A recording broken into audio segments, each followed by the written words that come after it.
안녕하세요.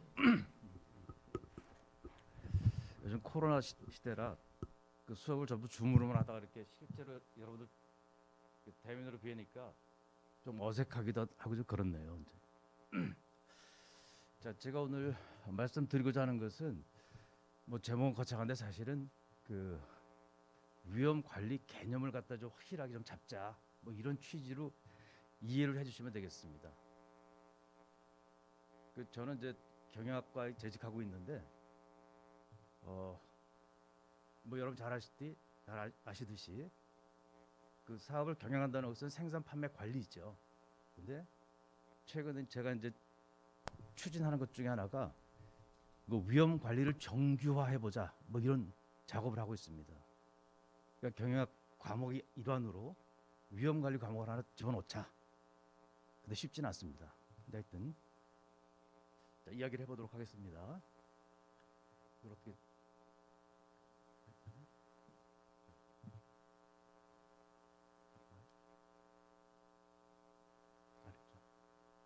뭐 이건 넘어가겠습니다. 근데 요몇 가지만 짚어드리겠는데 그 2019년도에 산업 재해로 인한 손실이 27.6조 원입니다. 근데 혹시 여러분들이 감각이 좀 떨어지실까봐 제가 비유를 해드리면은 올해 우리나라 예산이 얼마인지 아십니까? 한 580조 됩니다. 560조 정도. 자, 그런데 이 예산이라는 것이 책정이 되면은 정기적으로 들어가는 부분이 있어요. 또 공무원 임금, 국방비 이런 것들은 항상 들어가는 겁니다. 근데 그런 것이 한 80%가 돼요, 사실은. 그래서 560조라고 한다면 한 500조는 정기적으로 들어가는 데 쓰는 겁니다. 그렇다면 실제로 이제 그 해에 뭐 정부 사업이라든가 이런 것이 한 60조가 되는데 이렇게 빠져나가는 게 27.6조가 됩니다. 상당한 규모죠.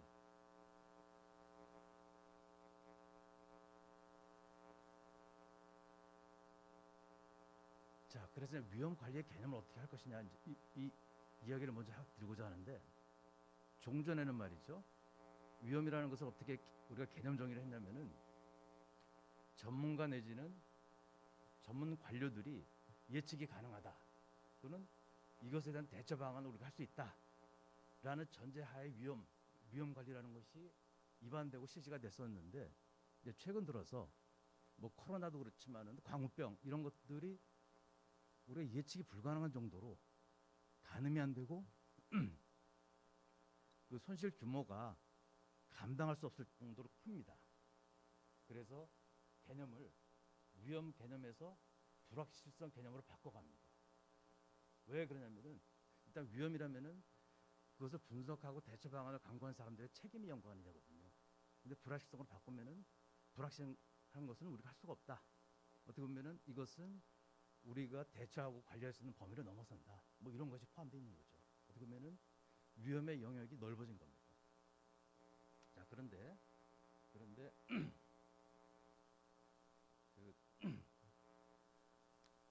오늘도 오다 보니까는 뉴스에서 여행업자들이 나왔는데 여행업 협회에서 그 작년 재작년 그 여행업이 매출이 80%가 떨어졌답니다. 그러니까 거의 이제 고사 상태가 돼 있는데 근데 요는 또 보면은 지금 이제 여행업 관련 주가가 막 오르고 있는데 이 백신 상태가 좀 많이 보급이 되고 이제 그 예방 조치가 되면은 이제 여행이 자유되면 이제 금방 또 수술될 것 같은데 그것을 어떻게 버텨내느냐 뭐 이런 것이죠. 이런 것이 어떻게 보면 위험 관리의 이제 대상인데 자 그래서 우선 이제 이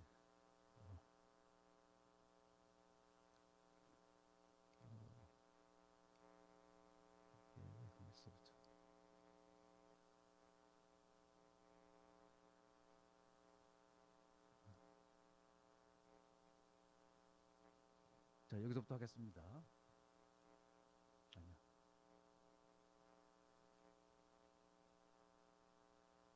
자 이제 이거는 무용의 손실인데 이제 산재가 발생하면은 이제 근로자들의 사기가 저하되고 이직률이 상승하는 건 뭐 여러분 잘 아실 터이고, 그다음에 효율성이 저하되고 이제 인력 양성 비용이 드는 거죠. 물론 대외 이미지 추락도 동반됩니다.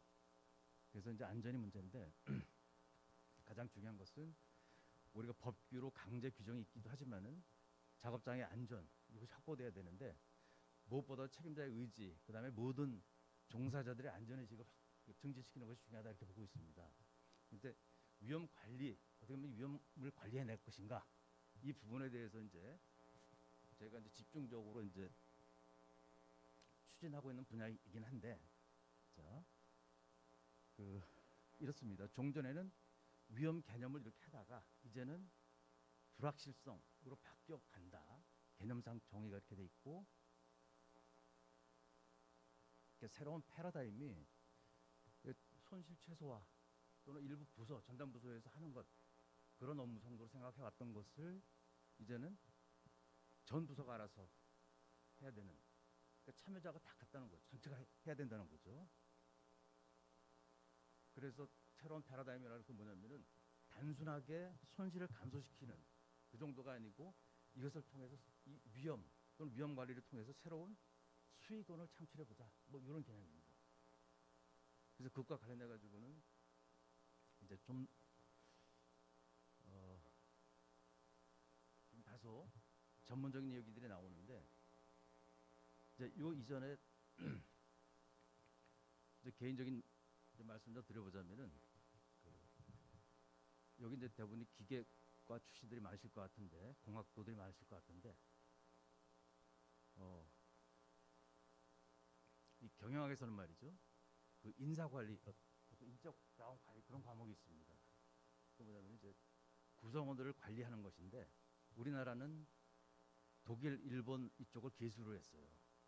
그래서 그쪽의 접근법은 직원을 리크루팅 해가지고 교육 훈련 시켜가지고 현장에 배치하고 이제 승진시키고 이제 주요 간부를 육성하는 이런 관리 시스템인데, 미국식 접근법은 어떻게 하냐면은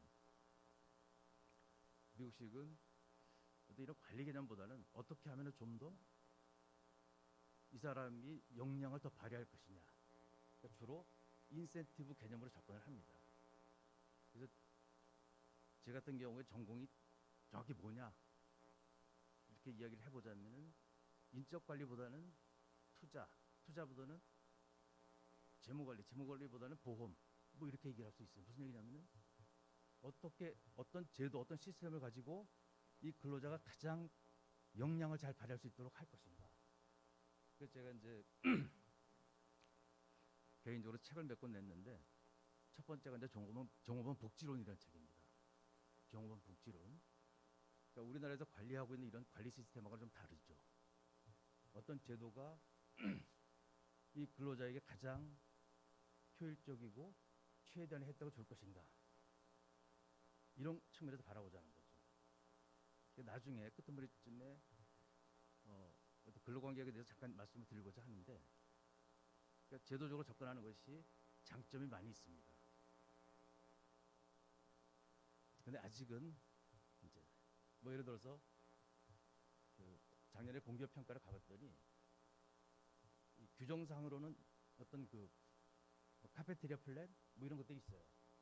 그런데 액수가 너무 작게 책정이 돼가지고 실제로 효과가 거의 없더라, 이렇게 제가 이제 판단을 했었는데, 어쨌든 이 정책적 중에서도 이제 제도적 규정화하는 작업들이 굉장히 더디고 있습니다. 근데 오히려 예를 들어서 직장 내 괴롭힘이라든가 이런 것에 대한 규정 제도는 굉장히 빠른 템포로 진행되고 있어요.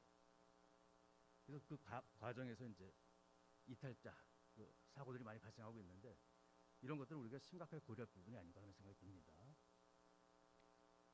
그 다음에 이제 최근에 집필하고 있는 것이 이제 위험 관리인데, 위험 관리라는 것이 이제 우리가 통상적으로 여러분들도 그러실 것 같은데, 어떤 식의 접근이냐면은 사고방식이 일단 파이를 키우면 되지 않느냐, 기업을 키우자, 매출을 올리자, 수익을 올리자, 그러면 차차 다 해결이 될 것이다, 아마도 이런 생각을 가지시리라고 생각을 합니다. 그런데 이 세상 이치라는 것이 이제 발전 과정을 보면은 이 상승한다고 이렇게 하더라도 우리가 비즈니스 사이클이라는 것을 논하는데 올라갔다 다시 내려가는 게 있어요. 그죠? 분명히. 그러니까 전체적인 추세는 상승 추세를 하더라도 이것이 올라갔다가 다시 또 내려올 수가 있습니다. 그런 내려가는 상황에 항상 대처를 해야 된다는 거죠. 이제 그런 것이 우리가 항상 위험 관리를 해야 된다. 그 어떤 그런 주장의 기본으로 삼고 있는 거죠. 자, 그런데 그 위험 관리라는 것이 이제 아직까지도 그냥 부수적으로 특정 부류에서 하면 된다. 이런 생각을 많이 가지시는 것 같아요. 제가 예를 들어보겠습니다.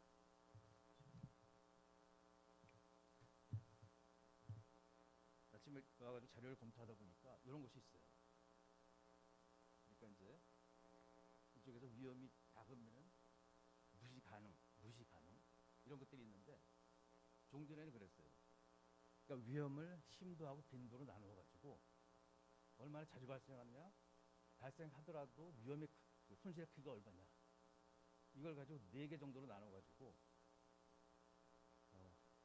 잘 발생하지도 않고 발생해봐야 손해도 적다. 그럴 때는 어떻게 하냐면 무시한다, 아니면 감내한다. 뭐 이런 정책을 쓰는 거죠. 그리고 너무 크고 자주 발생하면은 어떡합니까? 그냥 피해가자. 뭐 이런 식이 되는데 이것이 점차 정교화되고 있는 거죠. 그러니까 예를 들어서 우리가 이제 이 코로나가 터지기 전에도 관광업계에서 이 이제 크루즈업에서 가장 큰 위험으로 삼았던 게 무엇이냐? 그때도 벌써 전염병이라는 것이 다 알려져 있었어요. 자, 그런데 이것에 대한 이제 사실은 이렇게까지 크게 번질 것이라고는 예상을 못했겠죠. 보통 이제 그 4,000명 이상 정도 타면 예를 들어서 의사가 반드시 타야 되고 뭐 그런 규정들이 있어요. 크루즈에는. 그런데 그 호흡기 계통의 이런 전염병은 사실 이제 감당하기가 어렵죠.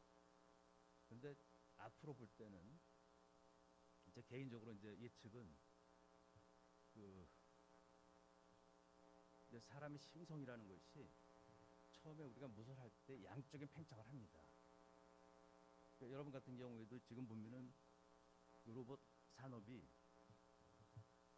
뭐 제가 잘은 모릅니다만 아직은 이제 키워가는 그런 입장인 것 같은데 이제 양쪽에 팽창을 하겠죠. 그러다가 이제 질적인 이제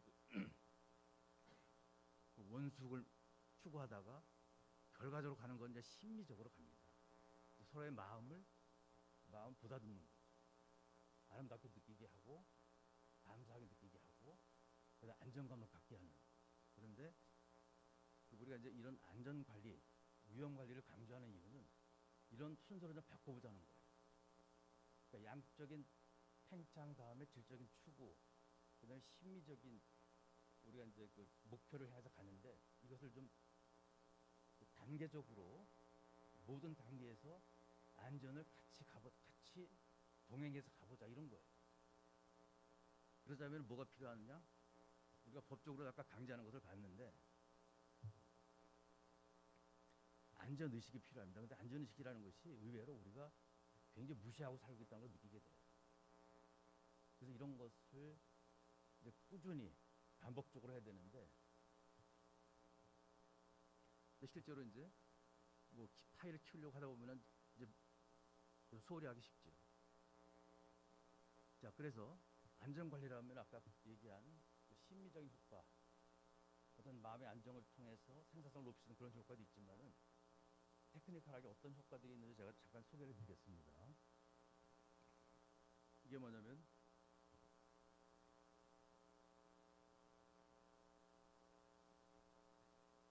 그 뱅크럽시나 그 파이낸셜 디스트레스 저런 거는 이제 재정적인 어려움 뭐 이런 얘기예요. 그러니까 안전관리를 통해서 위험 관리를 통해서 그 사업이 망하거나 아니면은 재무적인 곤경을 겪을 가능성을 줄일 수 있다. 그다음에 인컴 스무딩이 있는데 이게 무슨 얘기냐면은 대부분의 나라가 할증제를 적용하고 있습니다. 세금 관련해서 할증제를 적용하니까는 수입이 많으면은 높은 세율이 부과가 돼요. 적용이 돼요. 그래서 이 경우에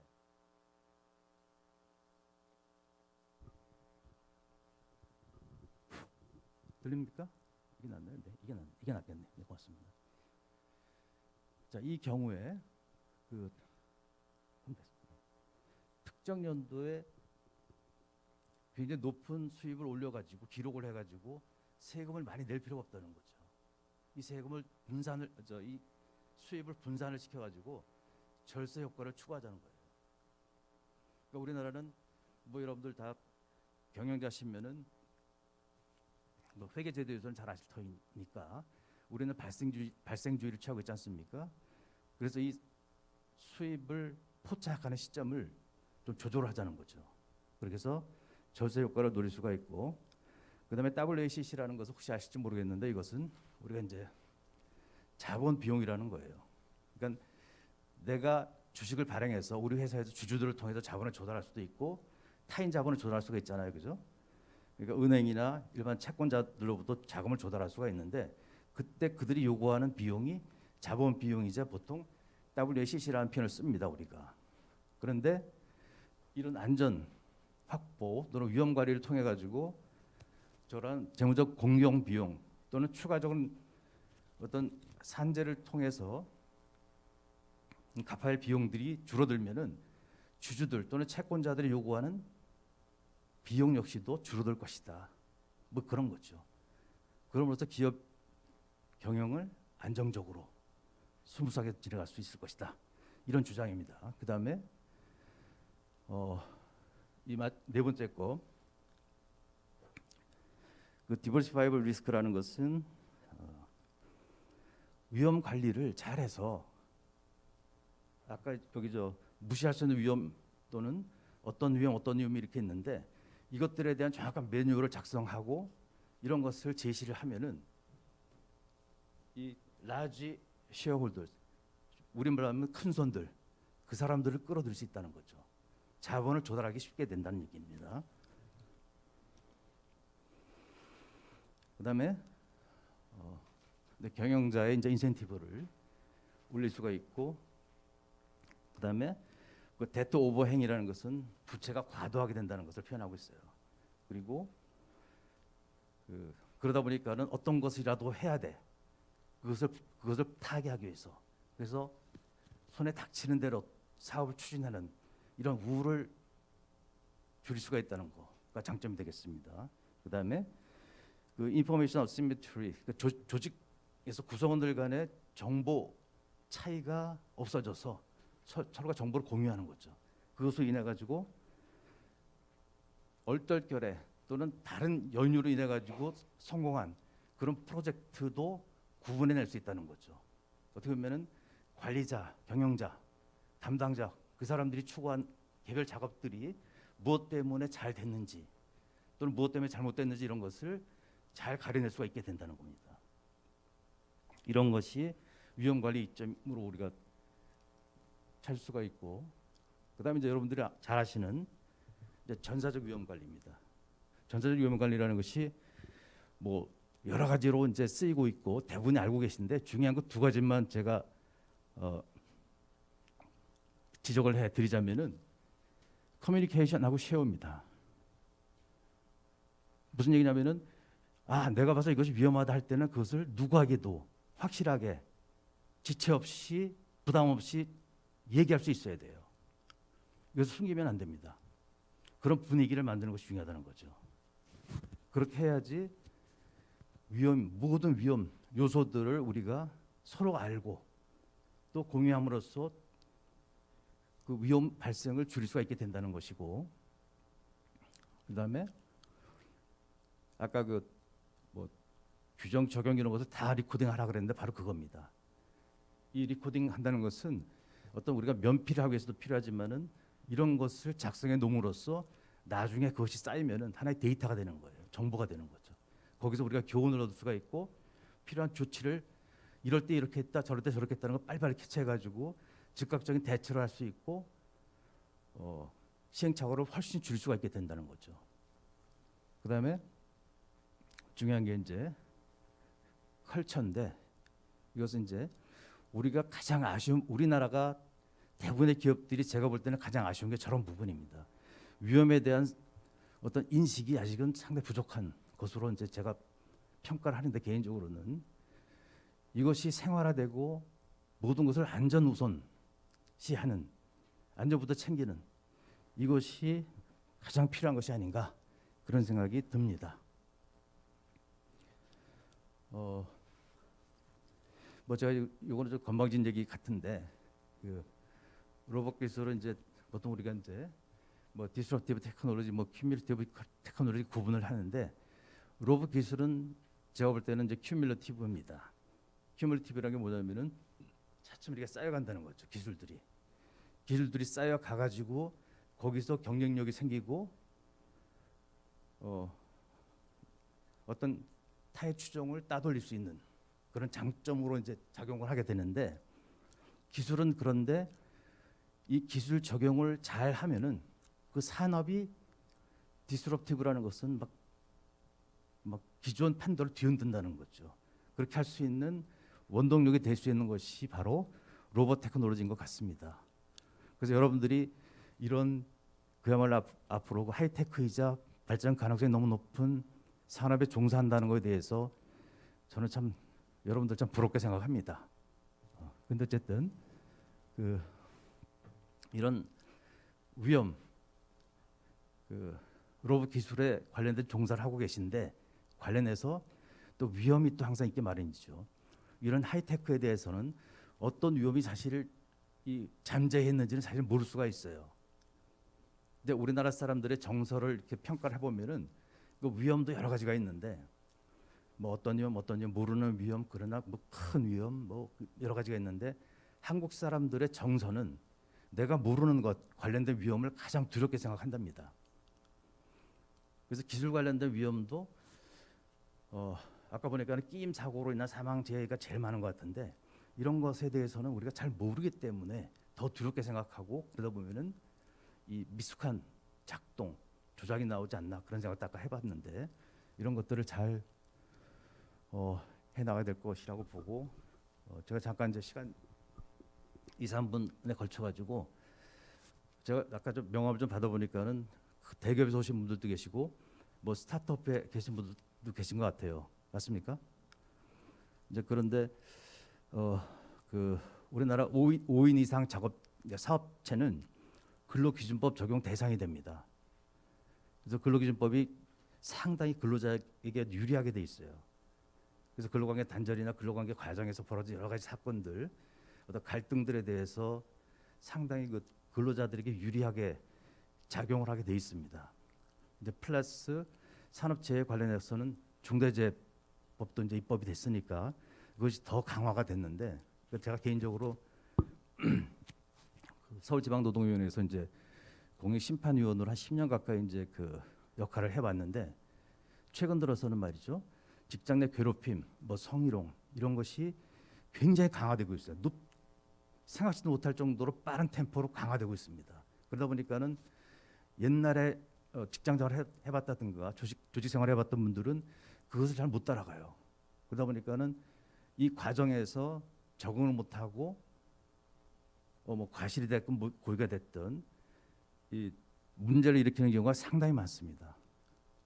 그럼 어떻게 되느냐? 어떻게 해야 되느냐? 물론 이제 교육을 자주 하고 그 자기 생각을 좀 바꿔야 될 필요는 당연히 있습니다만은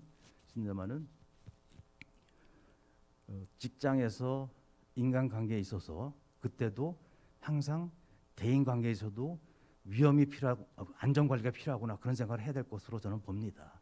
그러니까 서로 믿지 말고 서로 이제 경계심을 갖고 대인관계를 하자 그런 취지는 아닌데 무엇이 안전을 저해할 수 있고 무엇이 위험을 나의 위험을 초래할 수 있는지 그런 것에 대한 확실한 인식을 할 필요가 있다 그런 생각이 많이 듭니다. 제가 사실은 여러분들 그 로봇 산업에 대해 어떤 사전 지식이 좀 부족한 상태에서 이제 뭐 위험 관리라는 큰 주제를 가지고 이야기를 했는데 또 급히 하다 보니까 굉장히 좀 두서없이 한 것도 같아요. 그런데 하여튼 당부 드리고자 하는 것은 앞으로 여러분들이 뭐 경영자가 되고 큰 회사를 경영하시더라도 그것도 위험 관리 이것에 대해서는 가장 중요한 어떤 회사의 경영 방침으로 세우시고 그 기차에 잘 회사를 경영해 주시기를 당부드리겠습니다. 자, 이것으로 제 발표를 마치도록 하겠습니다. 감사합니다.